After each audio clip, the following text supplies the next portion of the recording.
ഈ 2 മാസത്തെ വലിയ രാഷ്ട്രീയ കോലാഹലവും വിവാദങ്ങൾക്കും ഒക്കെ ശേഷം നമ്മുടെ സർവകലാശാല VC-ക്ക് വഴങ്ങിയിരിക്കുകയാണ് ഇടത് സിൻഡിക്കേറ്റ് അംഗങ്ങൾ. ഏത് തരത്തിൽ അവർ മുട്ടുമടക്കി? സർ, അതായത് നിയമം നിയമത്തിൻ്റെ വഴിക്ക് പോകും, ചട്ടപ്പടി കാര്യങ്ങൾ നടക്കും, സത്യസന്ധവും സുതാര്യവുമായ തീരുമാനങ്ങൾ ഉണ്ടാകും. അത് വകവയ്ക്കാൻ അല്ലെങ്കിൽ അതിനെ വെല്ലുവിളിക്കാൻ തയ്യാറായിട്ട് ആരെങ്കിലും വന്നാൽ, അത് വകവയ്ക്കാതെ അതിനെ വെല്ലുവിളിച്ചുകൊണ്ട് ആരെങ്കിലും വന്നാൽ അവർ തോക്കുകയേ ഉള്ളൂ. അതാണ് സത്യം. ഇവിടെ ഈ നമുക്കറിയാം, ഈ കേരള സർവകലാശാലയുടെ ചാൻസലർ കേരള ഗവർണറാണ്. അദ്ദേഹത്തിനെതിരെ ഉണ്ടായ രജിസ്ട്രാറുടെ നീക്കം എന്താണെന്ന് നമ്മൾ പലവട്ടം ചർച്ച ചെയ്തു. അന്നേ നമ്മൾ പറഞ്ഞു, ഈ രജിസ്ട്രാറുടെ കാര്യം പോക്കാണ്, രജിസ്ട്രാർക്ക് ഭാവി അപകടത്തിലാവും, രജിസ്ട്രാർക്ക് ഒരു പിന്തുണയും ഈ ഇടതുപക്ഷത്തിൻ്റെ ഭാഗത്തുനിന്ന് കിട്ടില്ല എന്നൊക്കെ നമ്മൾ ചർച്ച ചെയ്തു. ഇപ്പം ഫലത്തിൽ കാര്യങ്ങൾ അതുപോലെ വന്നിരിക്കുകയാണ്. അതായത് രജിസ്ട്രാറെ സസ്പെൻഡ് ചെയ്ത നടപടി ഇടത് സിൻഡിക്കേറ്റ് അംഗങ്ങളും അംഗീകരിച്ചു. ഫലത്തിൽ കഴിഞ്ഞ ദിവസം സിൻഡിക്കേറ്റ് യോഗം ചേർന്നു. ആ യോഗം നമ്മുടെ കേരള സർവകലാശാല VC ഡോക്ടർ മോഹൻ കുന്നുമ്മേലിൻ്റെ അധ്യക്ഷതയിൽ, അദ്ദേഹം താൽക്കാലിക VC ആണ്, അദ്ദേഹത്തിൻ്റെ അധ്യക്ഷതയിൽ യോഗം ചേർന്നു. അപ്പോൾ യോഗം ചേർന്നപ്പോൾ ഈ അനിൽകുമാറിൻ്റെ സസ്പെൻഷനുമായി ബന്ധപ്പെട്ട ഒരു കാര്യവും, ഒരക്ഷരം പോലും ഇടത് സിൻഡിക്കേറ്റ് അംഗങ്ങൾ മിണ്ടിയില്ല. അവിടെ ഇപ്പോഴുള്ള ഒരു താൽക്കാലിക രജിസ്ട്രാർ ഉണ്ട്, ഡോക്ടർ മിനി കാപ്പൻ. ഈ മിനി കാപ്പനെ മാറ്റി പുതിയ രജിസ്ട്രാറെ അവിടെ നിയോഗിക്കണം. കാരണം മിനി കാപ്പൻ തന്നെ പലതവണ അഭ്യർത്ഥിച്ചു, രേഖാമൂലം ആവശ്യപ്പെട്ടു, എന്നെ ഈ സ്ഥാനത്ത് നിന്നൊന്ന് മാറ്റിത്തരണം. കാരണം ഈ ഇടത് സിൻഡിക്കേറ്റ് അംഗങ്ങളുമായിട്ട് എനിക്ക് അടിയുണ്ടാക്കാൻ വയ്യ. അപ്പൊ ഈ യോഗത്തിന് നോട്ടീസ് കൊടുക്കുന്നത് രജിസ്ട്രാറാണ്. അങ്ങനെ രജിസ്ട്രാറിന് നോട്ടീസ് കൊടുത്തു. ആ നോട്ടീസിനെ ഇവർ എതിർക്കുകയൊക്കെ ചെയ്തു. പക്ഷെ ഇവർ യോഗത്തിനെത്തിയിട്ട് പകരം യോഗത്തിൽ പങ്കെടുത്തുകൊണ്ട് VC പറഞ്ഞു ഇങ്ങനെ ആവശ്യം വന്നിട്ടുണ്ട്, ഈ താൽക്കാലിക രജിസ്ട്രാറെ ആ സ്ഥാനത്തുനിന്ന് മാറ്റണമെന്ന് ആവശ്യപ്പെട്ട് അവർ തന്നെ രംഗത്ത് വന്നിട്ടുണ്ട്. അതുകൊണ്ട് പകരം ഒരു രജിസ്ട്രാറായിട്ട് ഒരാളുടെ പേര് നിർദ്ദേശിക്കണം. അത് നിർദ്ദേശിക്കേണ്ടത് സിൻഡിക്കേറ്റ് അംഗങ്ങളാണ്. അപ്പോൾ ഇടത് സിൻഡിക്കേറ്റ് അംഗങ്ങൾ ഒരു പേര് നിർദ്ദേശിച്ചു. ആ പേര് സമ്മതമല്ല. VC പറഞ്ഞു അത് എടുക്കാൻ പറ്റില്ല, ഈ ആളിനെതിരെ അന്വേഷണം നടക്കുന്നുണ്ട് ഒരു വിഷയത്തിൽ. അദ്ദേഹം കുറ്റവാളിയാണോ അല്ലയോ എന്നുള്ളതൊന്നും അല്ല വിഷയം. അന്വേഷണം നടക്കുമ്പോൾ ആ ആളിനെ VC ആയിട്ട് വെക്കാൻ സാധിക്കില്ല, രജിസ്ട്രാർ ആയിട്ട് വെക്കാൻ സാധിക്കില്ല. ഇത് VC പറഞ്ഞതാണ്. അങ്ങനെ രണ്ടാമതൊരു പേര് സിൻഡിക്കേറ്റ് അംഗങ്ങൾ പറഞ്ഞു. അത് കാര്യവട്ടത്ത് ഉള്ള ഒരാളാണ്, ജോയിന്റ് രജിസ്ട്രാർ ഡോക്ടർ രശ്മി. അവരെ അങ്ങനെ രജിസ്ട്രാർ ആക്കാം, അവരുടെ പേരിൽ വേറെ അലിഗേഷൻസ് ഒന്നുമില്ല, വേറെ അന്വേഷണമോ കാര്യങ്ങളോ ഒന്നുമില്ല. അപ്പോൾ അവരെ രജിസ്ട്രാർ ആക്കാം എന്ന് തീരുമാനിച്ച് സിൻഡിക്കേറ്റ് യോഗം പിരിഞ്ഞു. ഈ ഇടതുപക്ഷ സിൻഡിക്കേറ്റ് അംഗങ്ങൾക്ക് നട്ടലുണ്ടെങ്കിൽ അവർ അനിൽകുമാറിന് വേണ്ടി വാദിക്കേണ്ടതായിരുന്നില്ലേ? എവിടെ പോയി? അത് അവർ പറയുന്ന ന്യായം, അനിൽകുമാർ കൊടുത്തൊരു കേസ് ഹൈക്കോടതിയിൽ നിൽക്കുന്നുണ്ട്, അതുകൊണ്ട് ഞങ്ങൾ മിണ്ടുന്നില്ല, കോടതിയെ ലക്ഷ്യമാവും. ഈ കോടതിയെ മാനിക്കുന്നവരാണോ? ബൂർഷ്വാ കോടതി എന്ന് പറഞ്ഞ് നമ്മുടെ ഇന്ത്യൻ നീതിന്യായ രംഗത്തെയും നമ്മുടെ കോടതികളെയും നിരന്തരം അപമാനിക്കുന്ന ഇടതുപക്ഷമാണ് പറഞ്ഞത് കോടതിയിൽ ഇരിക്കുന്നു, അതുകൊണ്ട് ഞങ്ങൾ ആ കാര്യത്തിൽ ഒന്നും പറയുന്നില്ല. അതായത് ഡോക്ടർ KS അനിൽകുമാറിനെ ഇടത് സിൻഡിക്കേറ്റ് അംഗങ്ങളും ഇടത് സർക്കാരും പരിപൂർണമായിട്ടും കൈയൊഴിഞ്ഞു. 2-3 തവണ കയറി ഇറങ്ങിയല്ലോ പലരും. മന്ത്രി ബിന്ദു അടക്കം രാജ്ഭവനിൽ പോയല്ലോ രജിസ്ട്രാറുടെ സസ്പെൻഷൻ പിൻവലിക്കാൻ, ഗവർണറിൽ സമ്മർദ്ദം ചെലുത്താൻ, ഗവർണറെ സ്വാധീനിക്കാൻ. വളരെ ഈസി ആയിട്ട് തന്നെ ഞങ്ങൾ വിരട്ടുമ്പോൾ 6ലേക്ക് ഇറങ്ങ് വിരളും എന്നാണ് അവർ കരുതിയത്. അത് ഇപ്പോൾ എവിടെ എത്തിയെന്ന് നമുക്ക് മനസ്സിലായല്ലോ. അനിൽകുമാർ പടിക്ക് പുറത്ത് പുതിയ രജിസ്ട്രാർ വന്നു. അനിൽകുമാറിന്റെ കാര്യത്തിൽ ഇനി എന്താണ് സംഭവിക്കാൻ പോകുന്നതെന്ന് നമുക്കറിയില്ല. പക്ഷേ നമ്മുടെ ദേശാഭിമാനി പത്രം വളരെ കൃത്യമായിട്ട് ഇത് റിപ്പോർട്ട് ചെയ്തു. എന്താ, VC-യുടെ രജിസ്ട്രാറെ സിൻഡിക്കേറ്റ് പുറത്താക്കി.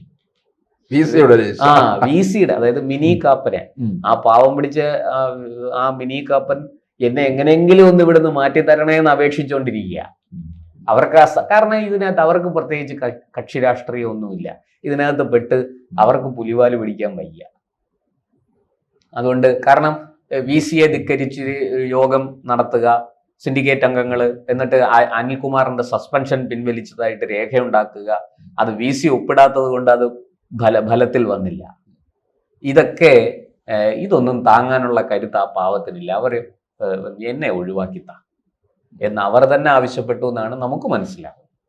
പക്ഷേ ദേശാഭിമാനി പത്രം റിപ്പോർട്ട് ചെയ്തിരിക്കുന്നത് VC നിയമിച്ച രജിസ്ട്രാറെ പുറത്താക്കി സിൻഡിക്കേറ്റ്.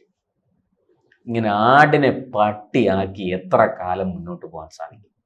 കേരള സർവകലാശാലയിൽ നിങ്ങളുടെ ഒരു തുള്ളലും നടക്കില്ല എന്ന് ഇപ്പോഴെങ്കിലും മനസ്സിലായോ?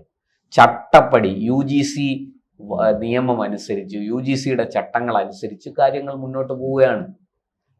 എന്തുകൊണ്ട് നിങ്ങൾക്ക് അനിൽകുമാറിന്റെ സസ്പെൻഷൻ പിൻവലിക്കാൻ നിങ്ങളെ കൊണ്ട് സമ്മർദ്ദം ചെലുത്തി പിൻവലിപ്പിക്കാൻ നിങ്ങളെ കൊണ്ട് പറ്റുന്നില്ല? നിങ്ങൾ 18 അടവും പയറ്റിയല്ലോ. അവസാനത്തെ അടവ് പൂഴിക്കടകൻ വരെ എടുത്തു നോക്കി, എന്നിട്ടും എന്തേ വിജയിച്ചില്ല? അപ്പോൾ ചാൻസലറുടെ അധികാരം എന്താണെന്ന് നിങ്ങൾ ഇനിയെങ്കിലും മനസ്സിലാക്കണം. ഈ ഇടത് സിൻഡിക്കേറ്റ് അംഗങ്ങൾ സത്യം പറഞ്ഞാൽ അവർ പൊതുസമൂഹത്തോടും വിദ്യാർത്ഥികളോടും സർവകലാശാല ജീവനക്കാരോടും മാപ്പ് പറയണം. അതല്ലേ വേണ്ടത്? എവിടെ പോയി ഷിജു ഖാൻ? എവിടെ പോയി ഒരു മുരളീധരൻ പിള്ള ഉണ്ടായിരുന്നല്ലോ? എവിടെ പോയി? രണ്ടുപേരെയും കാണുന്നില്ലല്ലോ.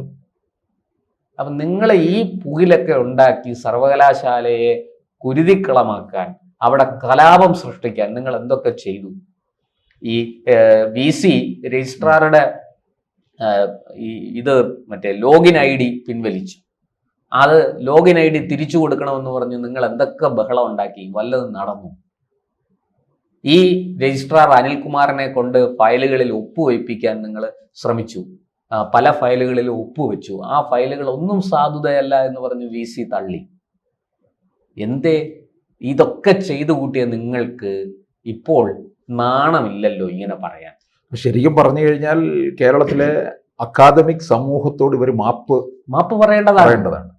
അവർക്ക് വാസ്തവത്തിൽ ഈ ഇടത് സിൻഡിക്കേറ്റ് അംഗങ്ങൾ പരാജയപ്പെട്ടു. VC-ക്കും ഗവർണർക്കും മുന്നിൽ അവർ മുട്ടുമടക്കി പരാജയപ്പെട്ടു എന്നുള്ളതാണ് ഇതിൽ നിന്ന് നമുക്ക് മനസ്സിലാകുന്നത്. ഈ വാർത്ത വായിച്ചാൽ ആർക്കും അത് മനസ്സിലാകും.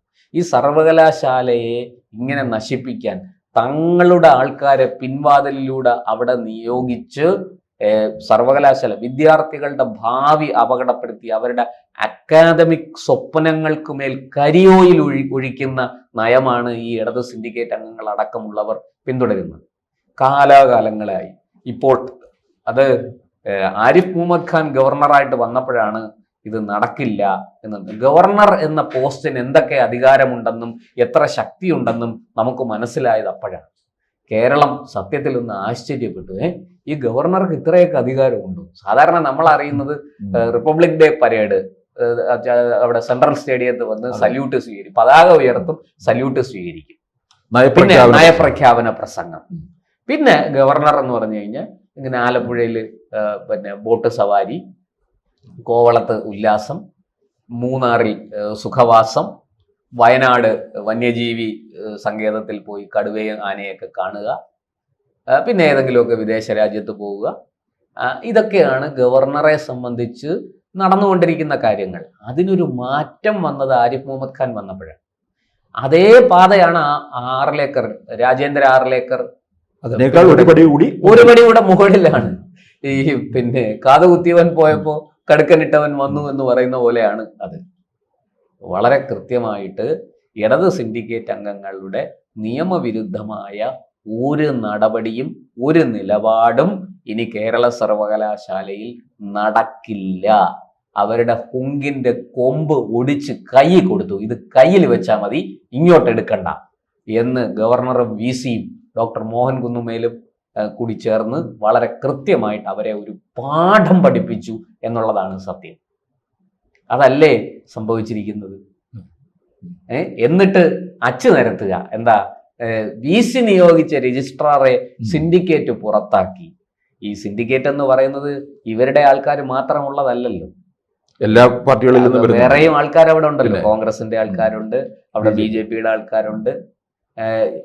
അവരും കൂടിയൊക്കെ തീരുമാനിക്കണം ഇത്.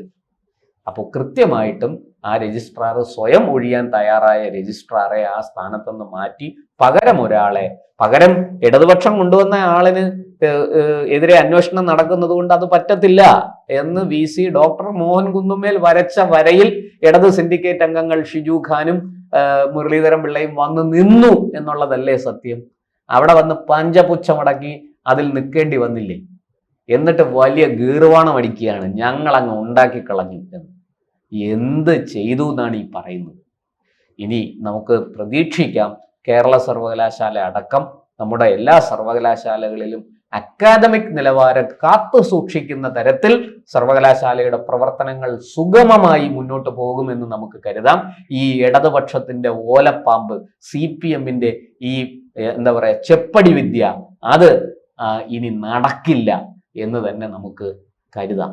അത്തരത്തിൽ സർവകലാശാലകളെ ഉടച്ചു വാർക്കുന്ന നയപരിപാടികളുമായിട്ട് നമ്മുടെ ഗവർണർ രാജേന്ദ്ര ആർലേക്കറും VC-മാരും മുന്നോട്ട് പോവുകയാണ്. അവർ വിജയിക്കുമെന്ന് തന്നെ പ്രതീക്ഷിക്കാം. അതിൻ്റെ ഗുണം കേരളത്തിലെ ഭാവി തലമുറയ്ക്ക് ഉണ്ടാകും എന്നും നമുക്ക് കരുതാം.